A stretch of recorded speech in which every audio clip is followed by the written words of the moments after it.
Rabbil alamin wassalatu wassalamu ala rasulina Muhammadin wa ala alihi wa sahbihi ajma'in. Alhamdulillah, sama-sama pada pagi ini, pada petang ini kita akan mengambil masa 10 minit untuk kita bincangkan tentang niat berpuasa pada bulan Ramadan, Ramadan Karim. Insya-Allah dalam mazhab Syafi'i, seperti mana kita tahu, setiap ibadat perlukan kepada niat. Innamal a'malu binniyat. Itu poin utama dia. Dalil. Innamal a'malu binniyat. Setiap amalan-amalan dengan niat. Okey? Kemudian dalam puasa ini adalah ibadat, dia perlukan kepada niat.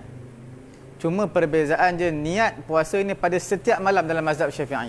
Setiap malam perlu niat. Yang pertama niat, yang kedua ta'yin. Apa itu ta'yin? Tentukan nawaitu sauma Ramadan. Sudah cukup. Saja aku berpuasa bulan Ramadan. Sudah cukup. Itu sudah sah. Paling kurang. Nawaitu sauma Ramadan. Sudah cukup. Itu niat yang paling kurang. Kalau niat yang paling sempurna adalah nawaitu sauma ghadin an adai syahri Ramadan hadhihi sanati lillahi ta'ala. An adai fardhi syahri Ramadan. Ada setinggal di sini, tambah lagi fardhi. Okey. Nawaitu sauma ghadin an ada'i fardhi syahri Ramadan hadhihi sanati lillahi ta'ala. Sahaja aku berpuasa esok hari menunaikan fardu bulan Ramadan tahun ini kerana Allah Taala. Sahaja aku berpuasa, okey, esok hari untuk menunaikan fardu bulan Ramadan tahun ini kerana Allah Ta'ala. Semua ulama' kata sah kalau niat macam ni. Tak ada ulama' kata tak sah. Paling kurang nawaitu sauma Ramadan. Cukup. Bila waktu niat je? Waktu niat dia bermula daripada ghurubus syams, terbenamnya matahari, iaitu selepas kita panggil masuknya waktu maghrib, berakhir sampai azan subuh. Siapa yang tak ada niat antara maghrib sampai azan subuh, tak niat langsung, maka tidak sahlah puasa dia dalam mazhab Syafi'i kita. Begitulah juga bagi seseorang yang bersahur tapi tak niat, juga tidak sah dalam mazhab Syafi'i kita. Cuma dalam mazhab Syafi'i kita diharuskan untuk bertaklid, bertaklid kepada mazhab yang lain, iaitu mazhab Imam Malik. Imam Malik dalam mazhab dia ada dua pendapat.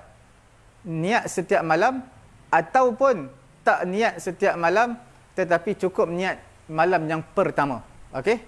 Malam yang pertama niat untuk seluruh puasa pada bulan Ramadan.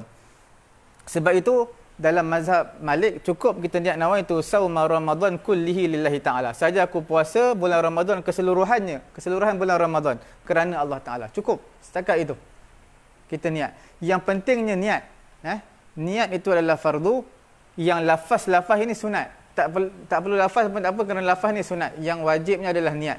Bermula daripada azan maghrib sampailah sebelum daripada azan subuh. Itu waktu untuk niat. Okey. Maka bila kita mengamalkan apa yang dikatakan dalam mazhab Imam Malik, kalau kita tertinggal niat, maka kita panggil sudah mengambil langkah berhati-hati, kita dah bertaklid kepada Imam Malik, maka tak perlu qada. Walaupun disunatkan qada tapi tidak menjadi satu kewajipan. Okey, dalam mazhab Malik rahimahullahu ta'ala, dia menyatakan kerana apa puasa ni cukup niat satu malam, pada malam yang pertama. Kerana dia kata dia menggunakan satu kaedah, dipanggil kaedah apa? Dipanggil kaedah istishab. Dipanggil kaedah istishab. Apa maksud istishab?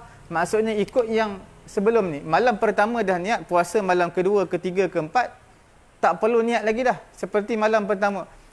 Dia beri contoh seperti seseorang yang sedang sembahyang. Niat bila? Pada permulaan solat. Nak rukuk tak perlu niat lah. Nak sujud tak perlu niat lah. Nak i'tidal tak perlu niat. Jadi cukup dengan niat pertama. Jadi mereka mengambil dalil daripada kaedah istishab. Okey? Sama juga di dalam Quran menyatakan faman syahida minkumus syahra falyasum. Bila mana kamu nampak anak bulan, maka hendaklah kamu berpuasa. Nampak anak bulan saja ke? Tidak. Maksudnya nampak anak bulan Ramadan dan berpuasa penuh pada bulan Ramadan. Bukan berpuasa pada ketika nampak anak bulan tu je. Esok sehari je puasa, tidak. Jadi itu dah menggunakan kaedah istishab. Okey? Jadi itulah serba sedikit mengenai dengan niat. Untuk pengetahuan sahabat-sahabat, tuan-tuan dan juga puan-puan, dalam mazhab Syafi'i kita, niat ini satu perkara yang penting. Sesiapa yang tidak niat maka tidak sah puasa dia. Okey? Jadi sebab itu kita perlukan niat.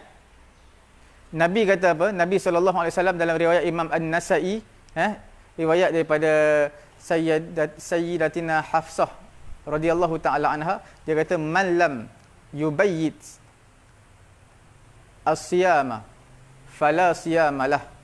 Dalam satu riwayat yang lain, man lam yujmi' as-siyama, siapa yang tak bermalam niat, tak malamkan niat dia, makna tak niat malam, maksud malam sebelum daripada azan subuh, maka tak sahlah puasa dia. Fala siyamalah, la tersebut bermaksud dalam mazhab Syafi'i mengambil makna hakikat, iaitu tidak sah sama sekali. Okey?